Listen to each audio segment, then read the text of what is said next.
राधे राधे। जय श्री कृष्णा। अश्विन मास शुक्ल पक्ष की पापांकुशा एकादशी का महात्म। युधिष्ठिर ने पूछा, मधुसूदन, अब कृपा करके यह बताइए कि अश्विन के शुक्ल पक्ष में किस नाम की एकादशी होती है। भगवान श्री कृष्ण बोले, राजन, अश्विन के शुक्ल पक्ष में जो एकादशी होती है वह पापांकुशा एकादशी के नाम से विख्यात है। वह सब पापों को हरने वाली तथा उत्तम है।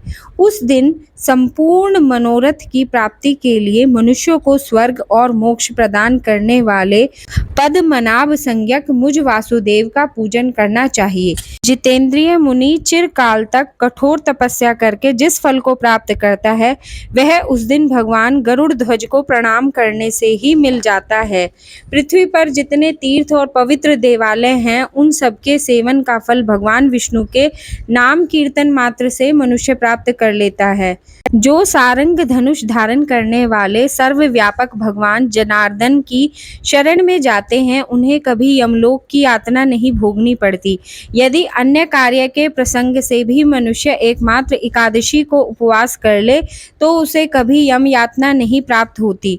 जो पुरुष विष्णु भक्त होकर भगवान शिव की निंदा करता है वह भगवान विष्णु के लोक में स्थान नहीं पाता, उसे निश्चय ही नरक में गिरना पड़ता है। इसी प्रकार यदि कोई शैव या पशुपत होकर भगवान विष्णु की निंदा करता है तो वह घोर रौरव नरक में डालकर तब तक पकाया जाता है जब तक कि 14 इंद्रियों की आयु पूरी नहीं हो जाती। यह एकादशी स्वर्ग और मोक्ष प्रदान करने वाली, शरीर को निरोग बनाने वाली तथा सुंदर स्त्री, धन एवं मित्र देने वाली है। राजन, एकादशी में दिन में उपवास और रात्रि में जागरण करने से अनायास ही विष्णु धाम की प्राप्ति हो जाती है। राजेंद्र, वह पुरुष मातृ पक्ष की 10, पितृपक्ष की 10 तथा स्त्री के पक्ष की भी 10 पीढ़ियों का उद्धार कर देता है। एकादशी व्रत करने वाले मनुष्य दिव्य रूपीधारी, चतुर्भुज, गरुड़ की ध्वजा से युक्त, हार से सुशोभित और पीतांबरीधारी होकर भगवान विष्णु के धाम को जाते हैं।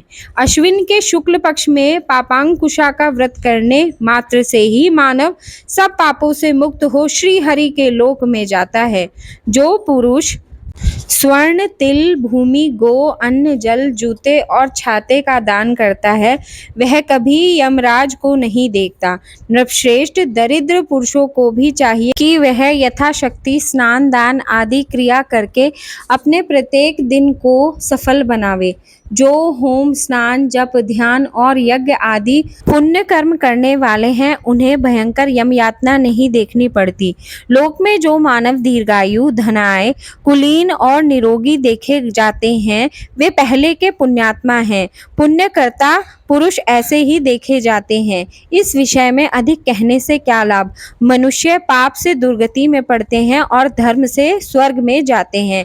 राजन, तुमने मुझसे जो कुछ पूछा था उसके अनुसार पापांकुशा का महात्म्य मैंने वर्णन किया। अब और क्या सुनना चाहते हो। सभी को पापांकुशा एकादशी की हार्दिक शुभकामना। राधे राधे। जय श्री कृष्णा।